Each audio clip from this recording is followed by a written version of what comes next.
Welcome everyone. And thank you, Cross-Chain Coalition, as always, for the awesome tunes to get us pumped and ready to jump. Welcome everyone. Oh my God, what is going on here? ZetaChain, what have you guys done? You have over flooded this AMA with like 100 people. Gee, whoa. Okay.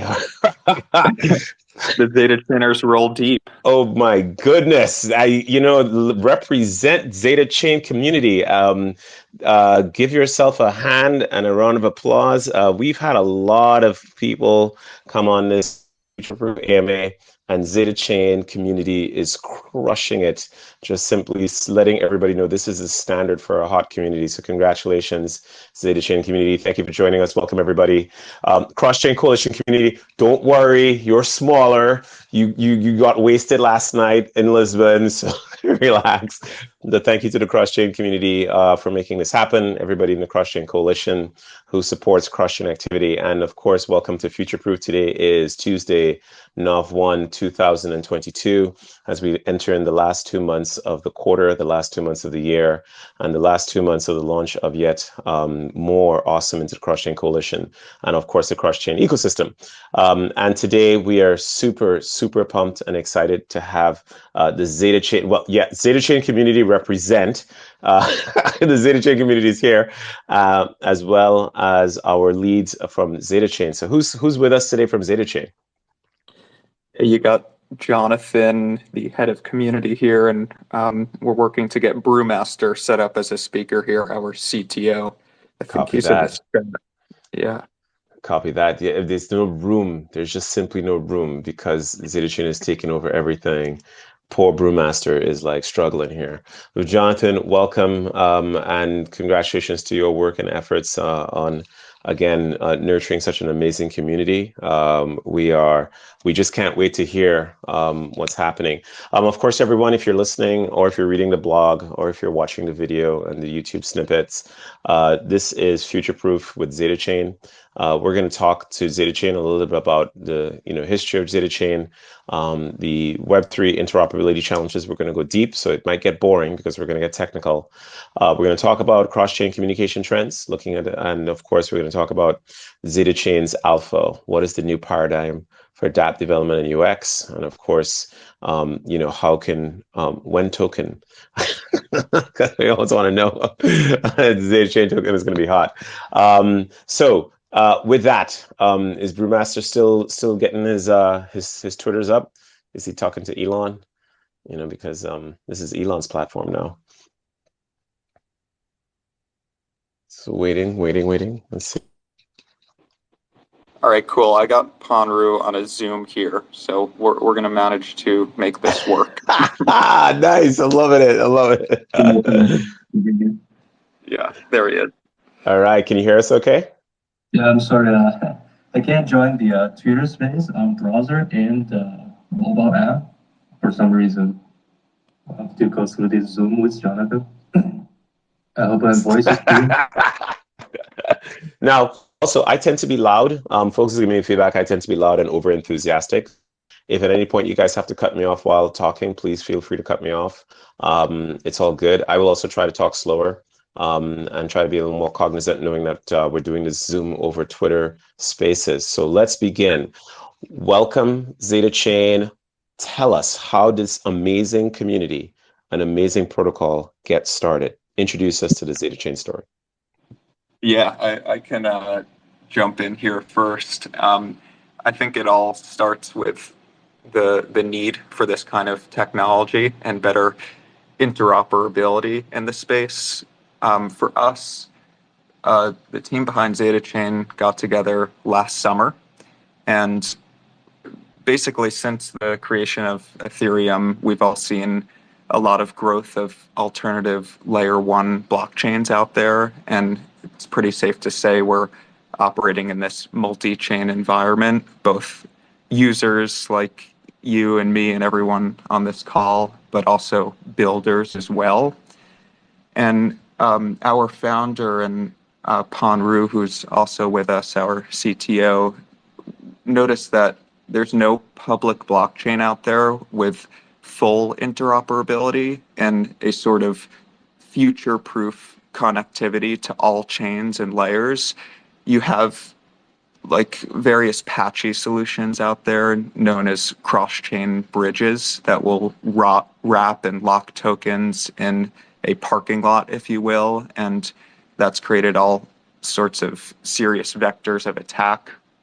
And then some of the other big L1s have software modules like the Polygon parachains or Cosmos IBC, and they promote pretty tight interoperability among chains that adopt those standards, but they're still limited because they don't connect with legacy chains like Bitcoin, and devs have to adapt to those standards. And so basically, the team at ZetaChain was asking, like, what if we could offer a truly chain agnostic blockchain that's public and decentralized, and specifically one that extends Cosmos IBC and acts as a generic Omnichain smart contracts platform. And so Panru's the big brain behind the white paper, and that's what his engineering team has been building. And we've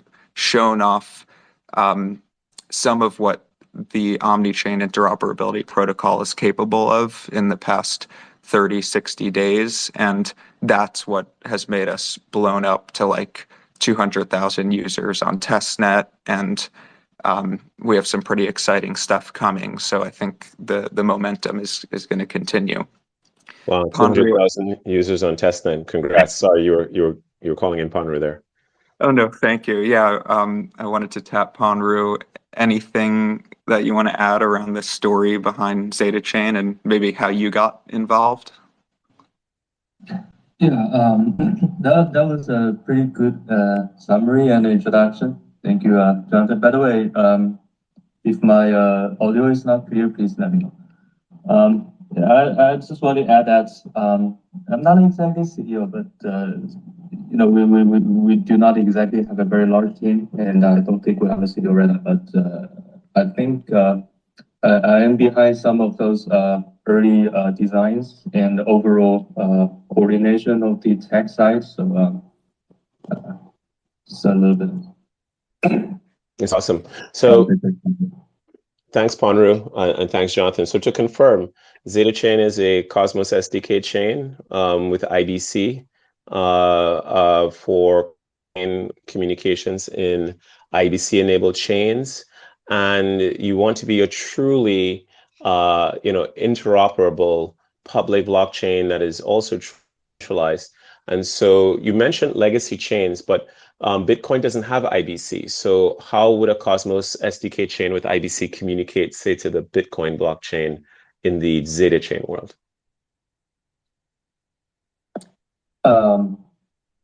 Well, I can answer that. So we're trying to be, we're Cosmos chain, but we are not exactly relying on IBC to connect to other chains. Because not every blockchain supports IBC. IBC is sort of like a internet protocol TCP/IP needs support on both sides. Yeah. So what we are trying to do instead is to have the functionality of IBC by reaching out to those other foreign chains or external chains in our terminology. So we will actively monitor the foreign chains, and we will interact with foreign chains with some kind of threshold signature scheme account or a multi-sig of validators. So what kind of signature scheme are you using for these types of non-IBC cross-chain communications? So I think the communication between blockchains, we can categorize it into two directions. First is what we call incoming message. So the incoming message is something that is some kind of event or transactions that are relevant to ZetaChain, which are observed by our observers. That will get reported to our blockchain, and it gets verified there either by counting votes of the observers, so Yeah. obviously relying on the honest majority of them, Yeah. or by light client style verification of a Merkle group, let's say. And that's How do you? the incoming part. The Yeah. outgoing part is once something triggered, we would like to do something on another blockchain, right? So typically user want to, let's talk about a slightly general use case. On chain A, some user wants to call some smart contract functions on chain B. Mm-hmm. So how do we facilitate that? So we'll observe. So the user will leave a specific event on chain A, which will be picked up by the other chain. It will be parsed, and the message will be forwarded to the destination chain, chain B. And the ZetaChain will make a transaction on behalf of the user on chain A, on chain B, for the smart contract user specified. So Mm-hmm. in order to do that, obviously chain B needs to authenticate the message or the transaction Mm-hmm. to make sure that it actually comes from ZetaChain. So we are using a quite recent and complicated cryptography. Um, it's some kind of threshold signature scheme for particularly for the two most commonly used signature schemes, ECDSA and EDDSA. Mm-hmm. So it's basically a multi-party computer, secure multi-party computation for those commonly used digital signatures. So we have a bunch of TSA signers, let's say 20 TSA signers, and we have defined a threshold, let's say 2/3. So any 2/3, so 2/3 of 20 is, I think, something around 14. So Mm-hmm. any 14 of those TSA signers together, they enter a P sign ceremony. Mm-hmm. They could generate a valid signature. Mm-hmm. So the signature seems to, it looks no different than any other signature generated by a single private key.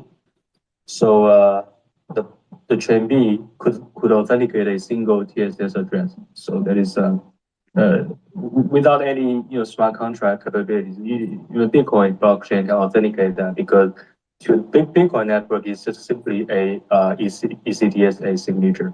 Mm-hmm. So that's pretty amazing advancement over the last I think 4 years.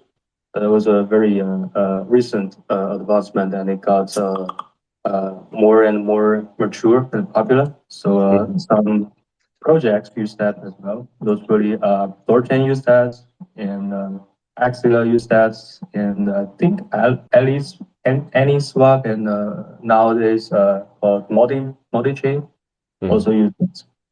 So to confirm, you're using threshold signatures in order for you to create a signature scheme by which a number of your signers will be able to create a valid and authentic signature that can be validated on the target chain. And just to confirm, you said that you were a selection of validators will be TSA. Did I get that right? So not every validator is a threshold signature signer, only a select group of validators. Did I read that right, or was that incorrect on my part? It's correct that only okay. So we have a somewhat unconventional architecture because we need to observe external chains, and also we need to do something on external chains. So uh, we are proof of stake blockchain. That means that the network consists of a bunch of validators. Yeah. But in order to observe and make outbound transactions, each Mhm. validator runs not only the node software for our own blockchain, also runs observers that observes the external chain, and also TSS signers that participate in the TSS sign key sign ceremony. Yeah. So we have three roles for validators. So we have the normal validators that is the same for every Cosmos chains, and we have observers, and we have the TSS signer. So those three roles are independent. They could be, one validator could be, both a validator, a normal validator, an observer, and also a TSS signer, but it doesn't have to be. So Okay. The reason how is does one that get to, the blockchain. Mhm. Uh, okay, so the Cosmos blockchain has very mature consensus for the block production, like Mhm. the normal blockchain stuff, right? So you Yeah. propose or you um, what's the word for it? I think perhaps verified blocks in with the PFT uh, consensus algorithms. But for observers and TSS signers, it's not as mature, and there are some performance limitations for Mhm. TSS. It gets Mhm. very, very fast in recent years because Mhm. to the point that it's practical to use as a hot wallet, but still performance is not up to the speed of a tournament Yeah. consensus. Mhm. So we divide the roles in we divide those three roles so that you don't have to be a observer or TSS signer.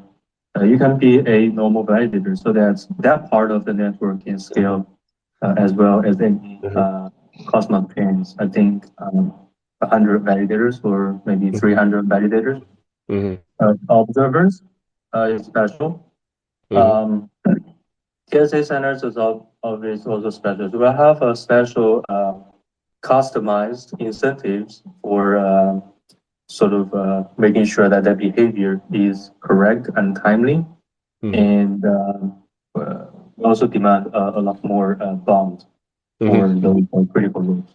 Wait, So so I wait, imagine that wait, hold on. the set of observers will be smaller than the normal validators. But they So also quick have to question. compete with Whoa, whoa, whoa, hold on. Unrelated. Before I think can you hear me? Tariq has a follow-up. Yeah, yeah. So just to confirm, make sure we understand because we covered a lot of ground there. What you're saying is that you have three groups. You got the validators, essentially for block validation.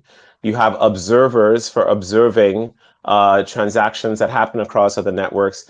And you have TSA signers, which are the threshold signature signers that are a separate group from all three. And all three can be the same or all three can be distinct. And then lastly, you have a bonding requirement for each of these. You have bonding requirement for the validator, and you have a separate bonding requirement for the observer, and yet a third bonding requirement for the threshold signature signer. Did I get that correct? That's correct. God, awesome. Okay, so the question I have now is, in terms of the and how and in terms of incentives for being observer and for being threshold signer, those separate incentives from being a validator and a block producer, and how does ZetaChain incentivize signers as well as observers? Um, so yeah, so we have extra incentives for observers and TSS signers, and those will come from a different portion of the pools. The normal validators will get their block rewards from a different pool that has a certain percentage of the total supply. So the Zeta token has a fixed supply. Um, and the observers and TSS signers, they'll have a separate pool for that. So we're still working on the details, but that seems to be the direction that we're going. Okay, so there's a separate token for observers and for signers than there is for validators, right? Oh, sorry, the same token, but different pool, uh, reserved pool of Got it. tokens for them. Okay, got it, Yeah, got it, got it, got it. Tariq, Okay, good. we're going to have more documentation come out to the public on Yep. token utility stuff. Yep. Excellent, excellent. All right. So great work here. Very, very cool. Now, you have 200,000 users on your testnet. Tell us more about the testnet. What's happening? What are people doing on the testnet? What has been really an amazing win for you guys in terms of folks? And when you say testnet, are you testnet chain to other testnets or your testnet cross chain to mainnets? Quote unquote, not like those at the ZK Sync who were launching mainnet, but it was just a testnet to a mainnet. We don't do that here. We're honest folks. Tell us more about what makes up the activity of this 200,000 users on your testnet. Yeah, I can give a high-level overview. So we released the testnet actually around April time, but only about 90 days ago did ZetaChain release the first test DApp. And that's a native asset cross-chain swap. And what we wanted to do is demonstrate that users now have the ability to achieve any-to-any token or chain trades without wrapping or locking tokens. And we have a number of supported testnets. It's all on testnet. And so users are able to do a few different actions to earn Zeta points, which is a sort of gamification reward system in the app, which has been really successful in helping bring in new users and educating them on this new primitive. So they're earning points by doing daily swapping and testing the protocol. You can earn points providing feedback in Discord on the UI and just general experience and bugs. And you can also, through an in-app referral mechanism, invite friends with a unique code. And so as we build new features, there will be new ways to earn points. One of the cool things we did, we announced a strategic partnership with Project Galaxy. They rebranded as Galaxy, one of the big on-chain credentialing protocols. That was about a week ago. They're going to be building Omnichain identity smart contracts on ZetaChain. In any case, we brought this testnet app and sort of built an NFT campaign around it on their platform. And so, users by swapping and exploring functionality in our protocol can earn real NFTs, and that is tied to Discord roles. And so the idea is that it's more engaging and fun. It also helps us get a sense of who's contributing and using the protocol, and helps us track that. Yep. I saw a press release that ZetaChain was also having a partnership with blockchain.com. Is that so? It's a testnet of connected to testnets, not to mainnet. Yeah, yes, totally cool. Yeah, well done. So, and as far as your comment, Tariq, you'll have to send me where you might have seen that. We have a number of partners and teams that we're working with to make sure that when we launch, we're covering some of the really important Omnichain use cases and DeFi and Omnichain identity with Galaxy, DAO tooling. And we're looking for more, so please reach out. So quick question. Let me think, when we think of cross-chain communications, right, and what you guys have learned from your testnet, and where cross-chain communications is going, what's the main number one difference that you're seeing? So currently we've had folks from Layer 0 here, we've had folks from Axelar, we're going to have folks from Nomad. A lot of these great folks have talked about their different visions of where cross-chain communication is going. You guys have been very successful with your testnet, and you now have your swap DApp. Where else do where do you see the sort of the trend, the number one trend for you in the ZetaChain world? Where do you see these cross-chain communications really driving the most demand and the most value?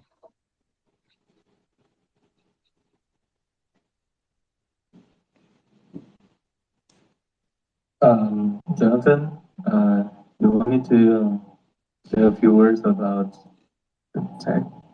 Sure, yeah. If you could talk about the benefit, perhaps, of ZetaChain's cross-messaging approach and what's coming around Omnichain smart contracts. Yeah, that would. Okay, so I'll leave the use cases and stuff like that to you perhaps a little bit later. I'm just gonna talk about the cross-chain tech side. The sort of my vision for where it is going for ZetaChain and what it enables, and then the applications could be unlimited. So I think we have two systems of doing cross-chain. Let's call it cross-chain communication. One is the message passing style that is similar to layer 0, and perhaps I'm not sure about that. The functionality is the same. The implementation, the security profile, all those kind of things may be different, but functionality is the same. So basically, we just forwarding a message from chain A to chain B. That's very useful, and you can use that message passing to build some incredible applications. Yeah. But we have a second system in development. I don't know if this is spoiler, but we haven't come up with a good name. But right now we call it Omnichain smart contract. So basically, imagine a smart contract on ZetaChain that can manage assets on external chains, native assets. So it's almost like a Ethereum smart contract, but it can hold native BTC. And all kinds of any other assets, NFTs or whatever that a normal smart contract can hold on different chains. So, and then you can program it like to manage those assets, just like in a single blockchain. So that's will open a door to more complicated applications, and perhaps more applications that does not exist or it's not feasible on capacity. So for example, if you want to have let me give you an example. So with Omnichain smart contract, you can have a curve pool of I don't know, just throw in a random idea of USDT on Ethereum and BUSD on Binance Smart Chain and Bitcoin on Bitcoin. Let's just throw random ideas here with 3 assets in a single pool, right? So it's possible to do that with message passing, but then it's very complicated. And you have to implement curve with message passing because there's going to be a lot of back and forth, and you have to maintain the state, sort of state machine style, event-driven style. And that's much harder to do than a curve. Curve is already quite complicated. You have to even solver for an invariant equation. But with Omnichain smart contract, we have a demo for that, and I think it's coming in our next version of testnet. It's very simple to do, and basically we can just deploy the curve contract verbatim and have some wrapper to it, and then suddenly becomes a cross-chain contract that allows you to pull. And quick question: will I be? This is awesome, and congrats on the Omnichain smart contract model. I just want to jump in with a quick question. As a developer, will I write the Omnichain smart contract in Solidity on ZetaChain?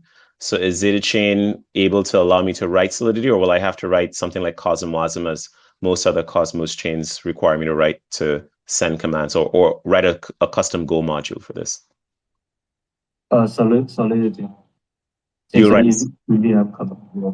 Got it. So you're having an EVM run on ZetaChain, so I could write Solidity to control, say, the deployed curve contract on chain A and the deployed asset on chain B, yeah? Not really. So you deploy a curve contract that is on ZetaChain. Okay, that contract is on ZetaChain. However, right. So the contract is on ZetaChain. Okay. But for cross-chain, so you don't have to write contract. You have the 10 blockchains. You don't write contract and deploy on 10 different chains. You only do that on a blockchain that is ZetaChain. Got it. So just to reflect, make sure I got it correct. I will write my Omnichain smart contract on ZetaChain. I will write it in Solidity because ZetaChain runs an EVM compiler on Cosmos. Is that correct? We have an EVM virtual machine on Cosmos, yes. That's similar to, it's called Ethermint, but with some Got it. to accommodate Awesome. our Perfect. So you guys using your version of Ethermint on ZetaChain, which I think is genius. So well done. And then I write Solidity. It runs on ZetaChain. And how does my Omni contract now interact with any other state on other target chains? It does or it does not? It does. So right now, it's not as flexible as message passing. So Yeah. right now, with next iteration of testnet is going to Yeah. support any fungible token, right? So think Ether, Solana, BTC, those kind of things, and that is managed by together by the ZetaEVM virtual machine and the fungible module that is a custom Yeah. module for Cosmos. And later we can add support for, let's say, NFT and things like that to gradually expand the themes those native Omnichain smart contract can manage on external Yep. chain. Yep. Awesome. So ZetaChain becomes the center of essentially omni-chain computing in a way that you can't get on other chains today. That is a unique selling proposition. Yeah. Awesome. Yes. All right. Yeah. I don't think any other people are doing that. Actually, we might be the only people doing this kind of Yeah, thing. no, So I think it's that, very cool. And I think go ahead. Yeah, no, I agree, and very well done. I would love to see this technology come to life. Okay, I know we're over time, and so we've had a really deep one. Last question before we jump. How do folks get involved with ZetaChain? What's the call to action? Do we come to the Discord, Twitter? How do we join the ZetaChain community? Yeah, come to all the typical channels and make sure you join Zeta Labs, our testnet environment, so you can experience what we're talking about and get really excited about what's coming soon. Ponru sort of gave a foreshadowing there of what's coming. And we're trying to go all over the world. We're in Belarus today. We're in San Francisco on Friday. We have team members in Nigeria on Friday as well, Tokyo, Taipei. We want to come meet you. We want you to host events on behalf of ZetaChain. So get involved in the testnet and get involved in Discord and jump in the conversation. And that would be the CTA. Awesome. Great. It is a worthy CTA. I want to say thank you, of course, Jonathan. Thank you, Ponru. Thank you, ZetaChain community. This has been an amazing chat. The big alpha here is that you can write Solidity that will run on ZetaChain and in their Omnichain smart contract so that you will be able to essentially use Solidity as an EVM on top of ZetaChain as they continue to expand their cross-chain communications. That's huge. That makes it very, very easy for developers to bring one contract that can get control and be essentially truly omni-contract. Congrats on that. And folks should get involved with ZetaChain, see what it's about, and let's continue to build this cross-chain ecosystem.